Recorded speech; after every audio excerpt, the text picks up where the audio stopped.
Sir Congress, TRS ఒకటే అంటుంది BJP. దీని గురించి మీరేమంటారు సార్? అసలు వినటానికి కూడా హాస్యాస్పదంగా ఉంటుంది. ఎట్లా ఆ మాట అంటారు?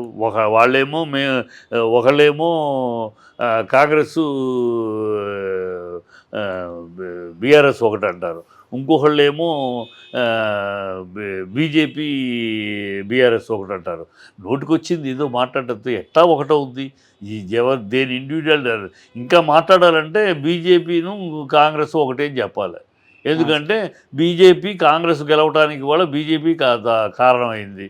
ఇండైరెక్ట్గా బండి సంజయ్ని పదవి నుంచి తప్పించి ఉన్న ఊపుని తప్పించి లేని ఊపు కాంగ్రెస్ కల్పించింది బీజేపీ.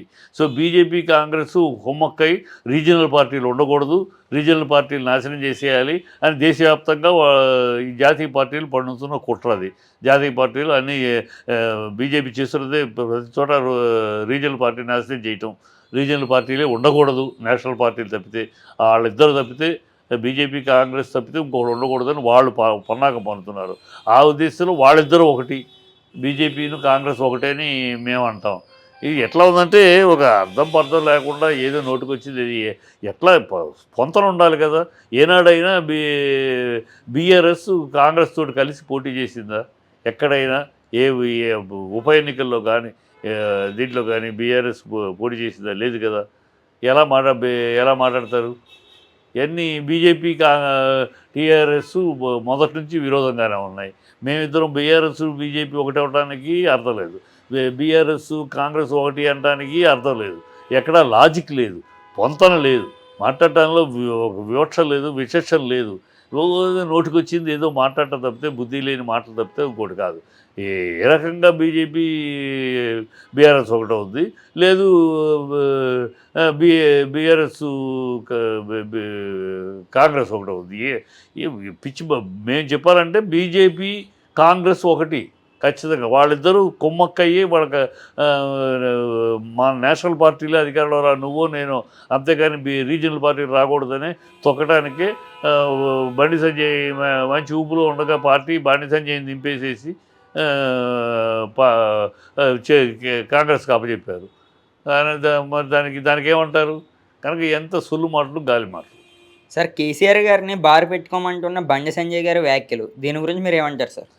అదే చెప్తుంది. అసలు ఈ మాటలు కరెక్ట్ కాదు. బండి సంజయ్ గారైనా కేటీఆర్ గారైనా ఒకళ్ళు ఇలాంటి మాటలు సిద్ధాంతాలు విధానాల మీద మాట్లాడాలి, పరిపాలన మీద మాట్లాడాలి. నువ్వు బారు పెట్టుకో, నువ్వు రెడ్ లైట్ ఏరియా ఇల్లు పెట్టు, కంపెనీ పెట్టుకో, ఇవన్నీ ఈ కరెక్ట్ కాదు. అసలు రాజకీయ ప్రజలు హర్షించరు, ప్రజలు మెచ్చుకోరు కూడా. ఈ కరెక్ట్ కాదు. ఈ కమెంట్లు చేస్తే పాలసీ మీద చెయ్యండి, పాలసీ మీద మాట్లాడండి, విధానాల మీద మాట్లాడండి. అంతే తప్పితే బారు పెట్టుకో, లేకపోతే ఇంకోటి పెట్టుకో, మాట్లాడితే ఆ కౌంటరు బీఆర్ఎస్ మేము మాట్లాడలేమా? అది పెట్టుకోండి, ఇంకో మీరు రెడ్ లైట్ ఏరియా ఇది పెట్టుకోండి, లేకపోతే గుట్కా హౌస్ పెట్టుకోండి. ఇవన్నీ ఎందుకు అవసరమా? ప్రజలు హర్షించే విధానాలు కావాలి. ప్రజలు బండి సంజయ్ గారు అట్లా మాట్లాడకూడదు. ఆయన ప్రజల మనిషి, ప్రజా పోరాటం చేస్తున్నాడు, ఒక పేరుంది ప్రజల్లో, ప్రజల మనిషిగా. సో నాయకుడిగా పేరుంది. నాయకుడిగా ఆ స్థాయిలోనే మాట్లాడాలి. ఈ రేవంత్ రెడ్డి మాట్లాడినట్టు, రేవంత్ రెడ్డి ఏదో మాట్లాడతాడు, వీధి రోడ్లాగా మాట్లాడతాడు, ఆయనకు అలవాటు. ఈయన కూడా అలా మాట్లాడితే ఎట్లా? పాలసీలో మాట్లాడండి, విధానాలపై మాట్లాడండి. బీజేపీ విధానాలు చెప్పండి, మీ విధానాలు తప్పు అని చెప్పండి, అది ఓకే. వాటిలో విమర్శించండి. ఒకరికొకరు విమర్శ, ప్రతివిమర్శ, రాజకీయ విమర్శ, అది లక్షణంగా ఉంటుంది. ప్రజలు హర్షిస్తారు. మీరు చెప్పే దాంట్లో విషయం ఉంది, నిజం ఉంది అంటే హర్షిస్తారు. అబద్ధం ఉంది, తప్పు ఉంది, ఓన్లీ ఆరోపణ అంటే మిమ్మల్ని తప్పుపడతారు. కనుక అలా వెళ్ళాలి తప్పితే అది పెట్టుకోండి, ఇది పెట్టుకోండి, ఈ చిల్లర భాష, ఇది చిల్లరతనము. బడి పిల్లలు, వీధి రౌడీలు మాట్లాడుకునే భాషలు అవి కరెక్ట్ కాదు. సార్ అలాగే చూసుకుంటే కేటీఆర్ గారి మీద కూడా మసీదు కట్టుకోమని బండి సంజయ్ గారు వ్యాఖ్యలు అయితే చేస్తున్నారు. ఇదెంతవరకు కరెక్ట్ అనుకో? అదే ఇప్పుడు నేను బండి సంజయ్ గారు మాట్లాడింది ఎంత తప్పు. ఈ మాటలు ఎవరు మాట్లాడినా, నేను బండి సంజయ్ గారినో లేకపోతే కేటీఆర్ గారిని ఎవరైనా సరే ఇవాళ రాజకీయాలు అలా దిగజారిని గ్రహచారం తెలంగాణ రాజకీయాల్లో భాష అలా దిగజారింది. అది కరెక్ట్ కాదు. ఈ దిగజారింది ఇంకా దిగజారింది కనుక అలాగే ఉంటుంది. కానీ కనీసం ఇప్పుడైనా ఎలా మార్పులు చేయాలని కోరుతున్నాను నేను. ఈ భాష వద్దు, ఇలాంటి భాషలు వద్దు, ఇది కరెక్ట్ కాదు, ఇది పద్ధతి కాదు, ప్రజలు హర్షించే భాష కాదు, ప్రజలు మెచ్చుకునే భాష కాదు. ప్రజలు ఇలాంటి భాష మాట్లాడినందుకు, ఇలాంటి మాటలు మాట్లాడినందుకు పూలమాలలు వెయ్యరు. ఒక గేలిగాను హేళనగా నవ్వుకుంటారు తప్పితే ఇంకోటి చేయరు. ఈ కాదు కదా రాజకీయాలు. అందుకు రాజకీయాలు చేయక్కర్లేదు కదా. రాజకీయాలు చేసి ప్రజల కోసం, మీరు ప్రజల కోసం మనం ఏం చేయాలి, మీరేం చేస్తున్నారు, మీరు చేసే దాంట్లో తప్పేంటి, మేము చేసే దాంట్లో గొప్ప ఏంటి, ఎవరికాడో వాళ్ళు చెప్పచ్చు, విమర్శించుకోవచ్చు. రాజకీయంగా సిద్ధాంతపరంగా విమర్శించుకోండి, పాలసీ పరంగా విమర్శించుకోండి, విధానపరంగా విమర్శించుకోండి, ఏదైనా చేయొచ్చు. ఎవరైనా సరే, నేను ఏ పార్టీ ఒక పార్టీ అని చెప్పలే. ఏ పార్టీ అయినా ఈ పద్ధతి, ఈ భాష, ఈ కరెక్ట్ కాదు, కరెక్ట్ కాదు అనేది నా వాదం. సార్ లిక్కర్ కేసు గురించి మీ అభిప్రాయం ఏంటి సార్? ఏముంది, లిక్కర్ కేసు ఫైనాలిటీకి వస్తుంది. కేజ్రీవాల్ లోపలికి వెళ్ళటం తథ్యం. పాపం చేసిన వాడు, తప్పు చేసిన వాడు దొరక కాకపోదు. కాతే రోజులు అటు ఇటు. ఇవాళ జార్ఖండ్ సీఎంగా ఉండగానే మళ్ళీ లోపలికి వెళ్ళాడు కదా, అరెస్ట్ చేశారు కదా. ఎక్కడికి తప్పించుకోలేరు. జయలలిత లాంటి తప్పించుకోగలిగిందా, లాలూ ప్రసాద్ లాంటి, యాదవ్ లాంటి వాళ్ళు తప్పించుకోగలిగారా? ఎవరు తప్పించుకోలేరు. అది మంత్రులైనా, ముఖ్యమంత్రులైనా, ఎవరైనా సరే తప్పదు. తప్పు చేసినాక ఆధారాలు నిరాఘాటంగా ఆధారాలు దొరికి, ఇవన్నీ కూడా బీజేపీ చేస్తున్నది వెనకాల ఉంది. ఓకే, ఉన్నా సరే కోర్టు ద్వారా కదా నడుస్తున్నాయి. ఈ కాంగ్రెస్ అనేది అవినీతికి అనకొండది. సో కాంగ్రెస్ మిత్రులు కాంగ్రెస్ను అడ్డు పెట్టుకుని అవినీతి చేయడానికి అందుకని కూటమి కట్టారు. కూటమి కూడా ఇప్పుడు పీలికలు అయిపోతున్నాయి. ఇది అవినీతి అని కేజ్రీవాల్ వచ్చి అవినీతికి అడ్రస్గా మారాడు. అన్ని సాక్ష్యాలు దొరికినాయి. మినిస్టర్లు ఆల్రెడీ ఆయన మినిస్టర్లు 3 ఉన్నారు లోపల. ఇప్పుడు ఈయన వెళ్తాడు దీనిలో. తర్వాత కూడా దాని తరపున వెళ్ళాల్సిన వాళ్ళు సాక్ష్యాధారాలు ఉండి ప్రూవ్ అయితే వెళ్తారు. ఎవరైనా సరే, ఎవరు ప్రూఫ్లు ఉండాలి. ఉన్న ఆరోపణలు చేయటం వేరు, ఆరోపణలు వేరు, ప్రూఫ్లు వేరు. సంబంధం లేని వాళ్ళని కూడా దాంట్లో ఇరికిచ్చి, వాళ్ళు ఆ టైంలో ఫోన్లో మాట్లాడారు కనుక ఇరికిచ్చి చేయాలి, ఆనందించాలంటే బీజేపీ ఆటలు సాగదు. అది నిజంగా ఉంటే వెళ్తారు లోపలికి. వెళ్ళినవ్వండి, తీసుకెళ్ళండి ఎవరినైనా సరే, తప్పు లేదు. అందుకని రాజకీయ కక్షతోటి, రాజకీయ దీంతో లేని ఆరోపణల్ని, ఆధారాలు లేని ఆరోపణల్ని, ఎవడో జైల్లో ఉండే ఒక ఖైదీ చెప్పిన మాట ఆధారంగానో అది సాక్ష్యంగా తీసుకుని, ఒక దొంగ చెప్పే సాక్ష్యం ఎట్లా ఉంది? అలాగూ ఇవన్నీ ఆ పద్ధతులు వెళ్లకుండా సవ్యంగా వెళ్ళి తప్పు చేసిన వాళ్ళని శిక్షించడం తప్పులేదు. సార్ జార్ఖండ్ సీఎం గారి మీద నిజంగానే రాజకీయ కుట్ర ఉన్నదనుకోవచ్చా? ఎట్లా రాజకీయ కుట్ర ఎలా అనుకుంటారు? ఇవాళ ఆ కేసు పెట్టింది ఎవరు? బీజేపీ కాదు, ఇంకోళ్ళు కాదు. ఆయన మీద కేసు పెట్టింది అసిస్టెంట్ కలెక్టర్ ఒక ఆయన పెట్టాడు 3 ఏళ్ల క్రితం. ఒక ఆఫీసర్ పెట్టాడు, ఇంకో పబ్లిక్ పెట్టారు. కేసులు పెట్టి ఎవరు? పబ్లిక్, ఆయన గవర్నమెంట్లో ఆఫీసర్లే. ఇవన్నీ ఆఫీసులు పెట్టినాక అవి వెళ్ళి విచారణకి వెళ్ళి ఆఖరికి వెళ్ళి 7 సార్లు సమన్లు పంపించారు, రాలేదు. 7 సార్లు ఇవాళ పంపించారు, ఆ సమాధానం చెప్పాడు, సాక్ష్యాలు చూపించారు, అరెస్ట్ చేశారు. దీంట్లో రాజకీయ కక్ష ఉంటుంది. రాజకీయ కక్ష అంటే ఇన్ని రోజులు ఎందుకు ఉంటుంది? 7 సమన్లు ఎందుకు పంపించాల్సి ఉంటుంది? 3 ఇవన్నీ కాంగ్రెస్ వాదులు, కాంగ్రెస్ అనుయూయులు మాట్లాడే మాటలు. వాళ్ళు చేసే తప్పులు పట్టుకుంటే రాజకీయ కుట్ర అంటారు. వాళ్ళు తప్పులు చేస్తారు అంటే చూస్తూ ఊరుకోవాలా ప్రభుత్వాలు, ఏజెన్సీలు? చూస్తూ ఊరుకోవాలా? కంప్లైంట్లు ఇస్తే ఎఫ్ఐఆర్ ఫైల్ చేసింది ఎప్పుడు? ఎవరు? ఆయన సబ్ కలెక్టర్. ఆయన గవర్నమెంట్లో ఉన్న సబ్ కలెక్టర్ ఆయనే చేసింది. ప్రకాష్ మిశ్రా అనేది పేరు, ఆయన పేరు. ఆయన చేసింది. దాని మీద స్టార్ట్ అయింది. బీజేపీ కాదే ఆయన, నీ ప్రభుత్వంలోని కలెక్టరే కదా, జాయింట్ కలెక్టర్ ఎవరో కదా. ఇవన్నీ ఊరినే గాలి మాటలమ్మా. తప్పు చేసి తప్పించుకుంటానికి వాడే పదజాలం రాజకీయ కక్ష. సార్ మతం పేరుతో బీజేపీ రాజకీయం చేస్తుంది అంటున్నారు, దాన్ని ఎంతవరకు మీరు అభినందిస్తారు?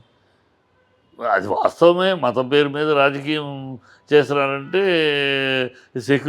మతం పేరు మీద రాజకీయం చేసి మతం ద్వారా మత విశ్వాసుల్ని ఓట్ బ్యాంక్గా మార్చుకోవాలని ప్రయత్నం వాళ్ళ రాజకీయ ప్రయత్నం, వాళ్ళ రాజకీయ ఎజెండా అది. అలాగే వచ్చారు. వాళ్ళు అధికారంలోకి రావడమే మతం పేరు మీద కాకుండా, అయోధ్య రామాలయం రథయాత్రతో కాకుండా వచ్చారా? వాళ్ళ ఆరంభం నుంచి వాళ్ళ కొత్తగా కాదు. మతం మతం మతం పేరు పెట్టి మతాన్ని హిందూ మతం హిందూ ఓట్లని ఏకం చేయాలి, అది అలా చెలాచెదురుగా ఓట్లను ఏకం చేయాలని వాళ్ళు మతం పేరు మీదే రాజకీయం చేశారు, మతం పేరు మీద అధికారంలో వచ్చారు, మతం పేరు మీద రాజకీయం చేస్తున్నారు. ఇంకా దాంట్లో కొత్తగా విశేషంగా అవునంటానికి కొత్తగా కనిపెట్టింది ఏం లేదు. వాళ్ళ ఓపెన్ అది, వాళ్ళ సీక్రెట్గా చేయట్లేదు, ఓపెన్గా మతమే ముఖ్యం, మతం పేరు మీదే మేము రాజకీయాలు చేస్తాం, మతం పేరు మీదే మతం మా హిందూ ఓట్లు 80% హిందువులు కనుక 80% హిందూ ఓట్లని ఏకీకృతం చేయాలి, చీలిపోకుండా ఉండాలి అని వాళ్ళు చేస్తున్నారు. అందుకనే ఇతర పార్టీలు కూడా, కాంగ్రెస్ కూడా ఇప్పుడు మతంలోకి దిగింది. అది కూడా శివాలయానికి మేము హిందువులు అని ఒకసారి అంటాడు రాహుల్ గాంధీ, మేము ముస్లిమ్స్ అని ఇంకోసారి అంటాడు, ముస్లిం మత ప్రచారంలోకి వెళ్ళి కూర్చుంటాడు. ఇవన్నీ రకరకాలు మతం అనేది వాళ్ళు ఓపెన్గా చేస్తున్నారు, వీళ్ళు ఇప్పుడు అవసరానికి చేస్తున్నారు ఇతర పార్టీలు. సార్, రానున్న ఎన్నికల గురించే ఇప్పుడు రామ మందిరం కట్టించారంటారా? అది తప్పు మాట. రాబోయే ఎన్నికలు రామ మందిరం కట్టిస్తే ఎన్నికలు వచ్చేస్తాయని కాదు. రామ మందిరం 500 ఏళ్లుగా ఉన్న సమస్య. అది జాతి యొక్క, రాముడు అనేది ఒక పార్టీకి వాళ్ళ సొంతమేం కాదు. రాముడు ఏమి బీజేపీ సొంతమో లేకపోవడం సొంతం కాదు. రాముడు అందరూ వాడు. రాముడు రామనామ స్మరణ లేని ప్రదేశం లేదు ఈ భారతదేశంలో. అది మన సంస్కృతి సాంప్రదాయాలకి ప్రతీక అది. సో రాముడు దేవర 500 ఏళ్లుగా ఉన్న సమస్య. 500 ఏళ్ళప్పుడు బీజేపీ ఎక్కడ ఉంది? కనుక దానికోసం 5 ఏళ్ళుగా కొనసాగుతున్న సమస్య ఇవాళ బీజేపీ చేతిలో, మోడీ చేతిలో కోర్టు ద్వారా వాళ్ళు అండగా నిలిచే తప్పితే కోర్టు ద్వారా అది 500 ఏళ్ళకి దానికి విముక్తి కలిగింది. ఇవాళ అది నిర్మాణం జరుగుతుంది. అది వీళ్ళ అకౌంట్లో వేసుకుంటానికి బీజేపీ ప్రయత్నిస్తోంది. ఆ అకౌంట్లో వేసుకుంటానికి మాకు అర్హత ఉంది, మేము దానికోసం అండగా నిలబడ్డాం, మిగతా వాళ్ళు నిలబడలేదు, అది వాస్తవమే. కనుక వాళ్ళు మా ఓట్లు తద్వారా ఓట్లు పెరుగుతాయి అనేది కాదు. బీజేపీకి పాలన బట్టి ఓట్లు రావాలి, మోడీని గురించి ఓట్లు రావాలి, రామాలయం బట్టి ఓట్లు వస్తాయి అనుకుంటే అది భ్రమ. రామాలయం ఎందుకంటే రాముడు ఒకటి సొంతం కాదు కదా, రాముడు ఒక మనిషి కాదు, ఒకళ్ళ మనిషి కాదు, అందరి మనిషి. రాముడు భారతదేశ సంస్కృతికి ప్రతీక ఆయన. సో ప్రతి భారతీయుడికి రాముడు సొంతమే. కనుక ఒక బీజేపీ సొంతం చేసుకుంటానికి లేదు, అలా ఏమీ జరగదు కూడా. సార్, ఈ 10 సంవత్సరాల్లోని రాష్ట్రానికి ఏం చేసింది బీజేపీ? రాష్ట్రానికి బీజేపీ, రాష్ట్రంలో అధికారం ఉంది ఎవరు? మేము. బీజేపీ 10 సంవత్సరాల్లో సార్, 10 సంవత్సరాలు సార్. ఈ 10 సంవత్సరాల్లో బీజేపీ ఏమీ చేయలే. రాష్ట్రానికి ఏం చేసింది? ఏమీ చేయలే. 4 ఎంపీలు ఇచ్చారు. ఇవాళ మరి ఎంపీ ఎలక్షన్లు వస్తున్నాయి, మాకు వస్తే తించేస్తాం, మేము వస్తే చేసి పొడుస్తామని అంటున్నారు బీజేపీ. 4 ఎంపీలు ఇస్తే ఏం చేశారు? ఒక్క ప్రాజెక్ట్ తీసుకొచ్చారా రాష్ట్రానికి? ఒక్క శాంక్షన్ చేయించారు రాష్ట్రానికి? ఒక్క పని బీజేపీ లెజిటిమేట్గా రావాల్సిన మా రాష్ట్రానికి రావాల్సిన డబ్బులు తప్పితే ఎక్స్ట్రాగా అనేక ప్రపోజల్స్, ఏ ప్రపోజల్ అయినా అంగీకరించారా? ఏ ప్రపోజల్ అయినా చేశారా? ఒక్క ప్రాజెక్ట్ 4 ఎంపీలను ఇస్తే ఏం చేశారు 4 ఎంపీలు? మీరు ఇక్కడ కూర్చుని పసుపు బోర్డు, ఆఖరి ఎన్నికలకు ముందు పసుపు బోర్డు, ఏమీ ఒక్క ప్రామిస్ మీరు రాష్ట్రానికి తీసుకొచ్చిన ఒక్క ప్రాజెక్ట్ చెప్పండి. ఏమీ లేవు, ఏమీ చేయలేదు, మాటలే బీజేపీ. ఎందుకంటే ఇక్కడ బీజేపీలో నాయకత్వమే సరైన నాయకత్వం లేదు. తెలంగాణ రాష్ట్రంలో ప్రజల నుంచి వచ్చే నాయకులు తక్కువ, ఓన్లీ అక్కడి నుంచి ఇక్కడ నుంచి హడావిడి నాయకులు తప్పితే విజ్ఞాన సంపదతో కూడిన నాయకులు లేరు. అందుకని వాళ్ళు తెలంగాణకి ఏమి చేయరు. వాళ్ళు ఎంతసేపు ఇక్కడ గెలిపిస్తే వాళ్ళు గుజరాత్ గురించి, యూపీని గురించి ఆరాటపడటం, దాని గురించి మాట్లాడటం తప్పితే తెలంగాణ గురించి, తెలంగాణ యాస, భాష, ఘోష, సంస్కృతి సాంప్రదాయం గురించి వాళ్ళకి అంటదు, పట్టదు కూడా. ఇవాళ ఏదో కొత్తగా మళ్ళీ వచ్చి మేము ఎన్నికల్లో బీజేపీని గెలిపిస్తే అంటారు. బీజేపీ గెలిపిస్తే ఏం చేస్తారు మీరు? ఆహా గుజరాత్, ఓహో యూపీ అంటారు తప్పితే తెలంగాణ ఘోష వినిపించరు, తెలంగాణ గళం వినిపించరు. తెలంగాణ గళం మీకు తెలియదు, తెలంగాణ స్వరం ఏంటో మీకు తెలియదు. మీకు తెలిసిందల్లా యూపీలు, గుజరాతుల స్వరాలే, తెలంగాణ స్వరాలు కాదు. వాళ్ళు ఏమి చేసింది లేదు, చేయబోయేది లేదు.